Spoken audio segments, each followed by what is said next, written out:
If we look at the famine in 1943 and 1944, Bengal was struck by a terrible famine that killed 1.5 to about 3 million people. And the economist Nobel laureate Amartya Sen, who witnessed the famine as a child, has argued that the rice harvest of 1943 was not that bad. But then why did so many people die? Does the data suggest something else? If you kind of look at what was going on in Bengal at the time, Bengal was part of British India and England was at war. So according to Sen, grain prices rose steeply due to inflation caused by wartime activity. And this price increase did not affect everybody in the same extent. Though urban laborers in Calcutta received subsidized food because they were vital to the war effect. But agricultural laborers were left to their own device, and the grain was not, and people could not afford, or some of these farmers could not afford the grain, the increased price in your grains. And so, in other words, the Bengal famine was not a result of production failure, but it was a result of distribution failure. So basically, sense analysis has been contested because other scholars have argued that rice crops did not fail and that the British government just refused to ship supplies to Bengal because food and shipping was needed to provision armies everywhere. So again, more distribution failure.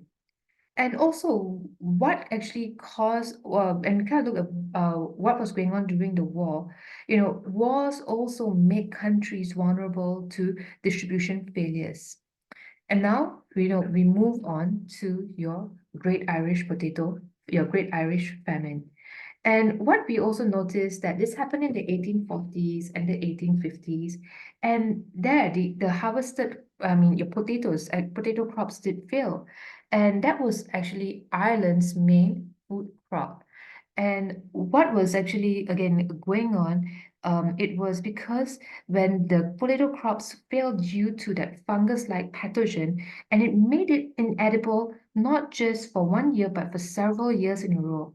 So it didn't only happen in Ireland, it spread all around northwestern Europe. However, only in Ireland starvation occurred and about 1 million people died. But why this only happened in Ireland? There was no war, the island was at peace. But what kind of contributed and what was the main problem was because the Irish population heavily relied on potatoes.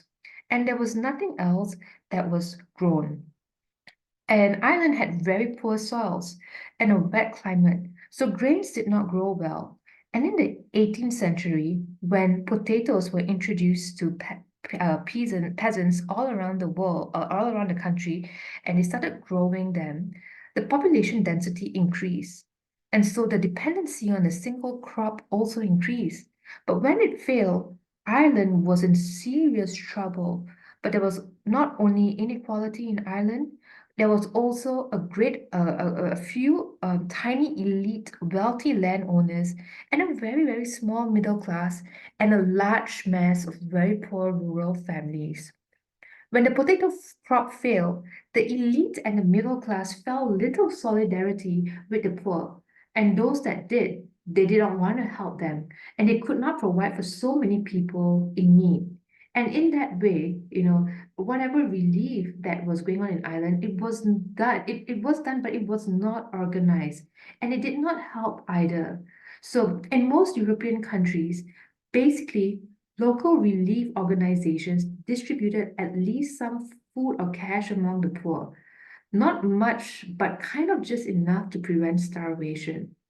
In Ireland, the main form of food relief to help to relieve the poor consisted of working in the workhouse, okay, where the poor entered the workhouse regime, and it was so harsh.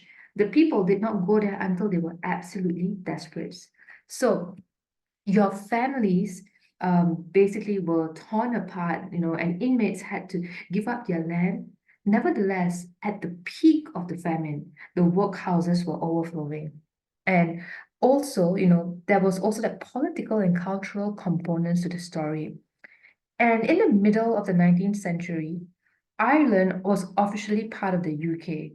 But in practice, there was a huge distance between the government in London and the Irish people. But in practice, but I mean, not just physically, when we look at that distance, the English tended to see them as backwards and uncivilized. And the Irish members of parliament represented the small and privileged Irish elite. Rather than, helping the Irish people, they did very little to raise help for Ireland. And it has also been argued that the British government deliberately starved the Irish to reform and discipline them. But that's actually a very, very strong claim. But it's certainly true that the government response to the famine was slow and inadequate. So now let's come back, and when we look at the Bengal famine, even if Sen was wrong in his assessment, or if the rice harvest, did drop, there is just something else, because famines are not just production problems, but they are also distribution problems. And again, when we look at wars these days, societies that cope best with crisis are societies that have diversified economies, truly democratic and responsive governments. And also they have very low inequality rates and safety nets.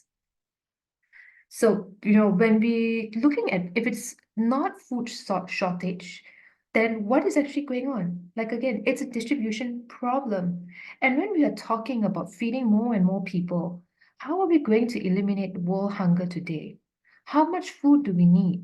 And conservative estimates basically say about 60%, because especially when we talk about the increasing demand of meat, the primary feed that is used in your cattle industry is basically your corn and soybean. Apart from that, if we look at food statistics, we see that when we see this, we see that hunger affects 21% of the population in of the population. And in Africa, it's hunger affects them 21%, 9% in Asia, and 9.1% in Latin America. And nearly one third of one in three people in the world do not have adequate access to food. In 2020, and especially with COVID-19, almost 320 million people were uh, just did not have the adequate access to food. And what we are actually kind of seeing is that there's going to be a lot more urbanization, and the current agricultural practices are unsustainable. And how are we going to factor all of this when we look into your climate change? And so, all these people, particularly in war-torn areas, in underdeveloped countries, what we see is that persistent hardship, not only that came from COVID-19, and we also look at recovery patterns around the world. And the recovery patterns were really uneven, because if you look, high income countries during the period of COVID, they recovered at a lot faster rate, but low income countries were a lot more slower. And if you also look at this picture, you see that majority of the population, yes, okay, we talked that majority, of the population, if we saw the picture just now, majority is actually in Asia. But what we have to realize is that in Asia, we have China and India, and that is where currently those are the two most populous countries on in the world. But if we look at Africa, that story really different. When we look at severe food insecurity, and we also kind of look at your moderate food security, it's almost affecting 70% of the people. And Africa is going to be the most populous continent in the coming in the next 15 to 20 years, because we see that currently the average age in Africa is about 17 years old. And so just kind of looking at the African region, when you're going to have higher amounts of population and they are actually starving or facing severe food insecurity. And I really want to highlight this, and I want you to kind of understand the difference between your undernutrition, your hidden hunger, and also being overweight. So basically, when we talk about, and that's what we call the triple burden of malnutrition, where we have stunting and wasting, and we have overweight or obesity. We also have hidden hunger. And what hidden hunger means is basically being deficient in a micronutrient that not only affects the developing world, but also the developed world. Basically, we can look at iron for an example. That's a nutrient that's a micronutrient that we need, and it causes anemia. And when we talk about wasting or stunting and undernutrition, wasting basically refers to a low weight for height, and it's often caused by acute protein or energy deficiency. And this is usually triggered by short-term events like severe illness or the lack of excessive food or inadequate food intake. And the consequences of this is basically your developmental delays and mortality, especially in children. So somebody who is experiencing wasting can recover relatively quickly with proper nutrition and healthcare. But on the other hand, if you're stunted, it's really difficult. And it's often really hard to recover. You really require that intensive nutritional intervention and supportive measures. So stunting basically is your low weight to low height for an age, and that's usually often caused by chronic malnutrition during early childhood. And it's due to that long-term or inadequate access to nutrition food or repeated infections in early childhood. And the consequences of this is pretty much permanent and irreversible, leading to cognitive development, higher risk of chronic disease, and reduced productivity. And so this is what's currently happening in the world, where you either see huge populations experiencing overweight and obesity, and that's usually in the developed or developing world, but you also see undernutrition. So when kind of looking at your wasting and your stunting, basically at least with wasting you can recover quickly with proper nutrition and healthcare, but if you're stunted, that's really difficult to recover. And across the broad spectrum, you also see between the developed world and the underdeveloped world, the developing countries, you see this broad spectrum of hidden hunger that exists because we are not getting enough micronutrients, which particularly comes from your fruits and vegetable sources. Also, we see contrasting nutritional health challenges in low and lower middle income countries. So basically, we can see that food insecurity, let me just remove this. Basically, what we see over here is that food security is having food at all times, having access to food at all times. Food insecurity, on the other hand, is when you do not have access to food. And a lot of times it's higher in women. And there's a growing gender gap in food insecurity because historically, women tend to be disproportionately affected by health and economic crisis in a number of ways. And basically, when we kind of look at what are some of the main drivers, what we actually notice is that the woman, is the green lines, okay, for moderate severe food insecurity, and the blue lines. And they are always a lot higher in this graph, particularly in Africa. We see that what are the factors that are driving, the systemic issues that contribute to this disparity. A lot of times, women are not allowed to be landowners, so they have very limited access to resources, and that also brings about income disparities. This happens especially in Japan too. There's a huge gap in income in a lot of countries, as well as women do not hold the same positions as men. And so there's not that equal income. And when I actually was working in Japan in Kyoto University, I never understood why when I first arrived, the women in the administrative department started clapping their hands. But then what I realized is that the ratio of male professors to female professors, there were only basically two in the entire faculty and about 200 male professors. Also, when we kind of look at education and how education, particularly in places like Africa and certain parts of Asia, it's parents would prefer to educate men rather than female because they are going to be the ones who are usually that duty of taking care of your parents would fall onto the men than the woman. So what we actually notice is that this discriminatory cultural practices that really drive the systemic issues. Also, the lack of maternal and child care could be involved. It could also kind of be involved in the process. Because when we also look at your decision-making process, and this really happens in China, parents will prefer to have a boy than to have a girl. And they started this policy, like 30 plus years ago, and then they reversed it to the two-child policy, and currently it's a three-child policy. And during that time in the one-child policy, a lot of young females during that whole entire time were actually killed. And when we kind of look at, and what was going on during in China during that time, it was that the female there was a huge female infanticide, and this was that Confucian legacy. And so what it basically says is there's no behavior more unfilial than to have no male descendants. And so women have to move in with their husbands. They don't have that social security.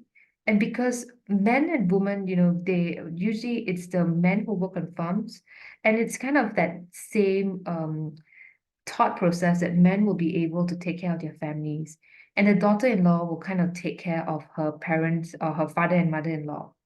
And when we look at that population issues on how the one-child policy and how that really has affected China's economy, as well as population growth rates in terms of global trends, we see that there's an increasing amount of people that are being overweight, as we can see from this picture. Okay, we see that there's an increasing amount of anemia. We see women obesity. Also, we see that stunting and exclusive breastfeeding and lower birth weight. And we kind of see that what is improving, yes, okay, we stunting among children under 5, that exclusive breastfeeding, and also your increasing the birth rates. But we are still also kind of looking at how this differs between the developed countries and your underdeveloped countries. Basically, in your underdeveloped countries, it's also these infectious diseases due to that limited healthcare or poor water quality, poor sanitation, and that can also be a real driving factor in driving your nutrient deficiencies and food security. Also, when we look at your health problems in the developing world, we see that there is just an overabundance of food. Okay. We also see, just your very sedentary lifestyles, unequal access to healthy food, the stress and mental health. And we also see that disparities that kind of exist in your infrastructure. Also, what we notice, is just that education gaps. And all of this really does drive up your nutrition indicators. So what are some of the major driving factors, especially when we kind of look at your food security and nutrition on a broader scale? We see that in the past decades, a rise in countries on the brink of famine, fueled by conflict, violence, and instability. Basically, over 80% of school-age children that live in a country grappling with one or more of these fragilities are severely malnourished. We also see climate extremes, like I said, heavy snow, or you have droughts, and then you have severe floods. And it's particularly making countries that are solely dependent on agriculture a lot more vulnerable to hunger crisis. We also see economic downturns, and we see the rising of food prices, inflation, and families unable to make it, families have to make that really difficult choice if we look of choosing processed food or rather your whole food. And we do have this huge problem because your processed food is a lot cheaper compared to your good nutritious food. And apart from that, we can also see that some of the underlying causes of this poverty and inequality are very complex and multifaceted, and involves various factors. So, for example, if we kind of look at what is actually going on, the main drivers, of this underlying cause of poverty and inequality. It's very much interconnected because we have this unequal distribution of income. So higher individual incomes, people who have higher individual incomes have better access to resources, opportunities, and also it kind of excavates the equality gap, okay? And if you actually have productive assets, for example, land capital, technology, land, so you have that capital, technology, and how that kind of perpetuates poverty, especially when you talk about land ownership. And when kind of looking at, people who lack this access at these assets, basically they cannot generate an income and improve their economic status. Also, we can look at basic services like healthcare, sanitation, education. All of that can hinder upward mobility. And we also have the COVID-19 pandemic. And that has basically, really intensified these existing inequalities and pushed many people into poverty. And that was said by the UN. So basically, a lot of these improvements that have been made, in terms of food security, was wiped out during that 2-year period. Also, we can look at structural vulnerabilities because with gender, for example, that unequal access to education, employment, where you see high unemployment rates among youths. And we see that happening in China right now. Even though they have really good access to education, the young people are still kind of trapped in that cycle of poverty. Ethnicity, where you look at the color of your skin and people give you jobs based on that, is still very prevalent in a lot of parts of the world. We see also, that historical injustice that happens and land dispossessions that limit access to basic service, particularly for indigenous people, where they have, and then we can also see that limited accessibility for people with disabilities and how they are being excluded from your economic and social activities. And all of that can contribute to poverty.